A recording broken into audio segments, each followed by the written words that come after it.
বন্ধুরা, আজকে আমি আরেকটি নতুন ভিডিও নিয়ে তোমাদের সামনে হাজির হয়েছি। তো আজকে আমি কোনো কাজের ভিডিও নিয়ে তোমাদের সামনে আসিনি, কারণ আমার একজন ইউটিউব চ্যানেলের সাবস্ক্রাইবার উনি রিকোয়েস্ট করে বলেছে ওনার কাছ থেকে একটি কারিগর 70 গ্রাম সোনা নিয়ে চুরি করে পালিয়েছে।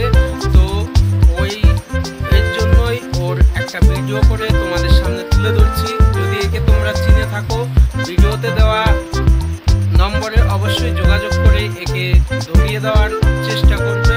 তোমাদের সামনে এটি একটা রিকোয়েস্ট রইল আমার। আমি একজন কারিগর হয়ে তোমাদের সামনে রিকোয়েস্ট করছি, কারণ একজন কারিগর চুরি করে যদি চলে যায় তখন ওই চোরের কারণে ওইখানে আরেকটা কারিগর নিতে গেলে মালিকটা আরেকবার ভাবে।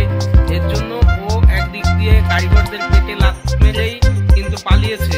এখন যদি আমরা কারিগররা ওকে ধরে দিতে পারি, অবশ্যই ওই মালিকটার অনেক সুবিধা হবে এবং আমাদের কারিগরের ও একটা মান সম্মানটা থাকবে। তো তোমরা যদি ওকে চিনে থাকো, অবশ্যই এই ভিডিওতে দেওয়া নম্বরটিতে যোগাযোগ করে একটু জানিও। তোমাদের কাছে এটাই রিকোয়েস্ট রইল। তো বন্ধুরা, তোমরা এই ছেলেটিকে দেখতে পাচ্ছ। এই ছেলেটি মহারাষ্ট্রের সাঙ্গালিতে এক মালিকের কাছে কাজ করত। তো ওইখান থেকে 70 গ্রাম সোনা নিয়ে পালিয়ে এসেছে। এর নাম হচ্ছে গোপাল ঘোষ। তো এর বাড়ি হচ্ছে সাউথ 24 পরগনা বা দক্ষিণ 24 পরগনাতে। যদি একে তোমরা কেউ চিনে থাকো, তাহলে আমি এই ভিডিওর মধ্যে কন্ট্যাক্ট নম্বর দিয়ে দিচ্ছি। এই নম্বরে অবশ্যই যোগাযোগ করবে, কারণ এদের মতো লোকের জন্যই আমাদের সোনার লাইনের অনেক কারিগরের অনেক কাজের জন্য অসুবিধা হয়।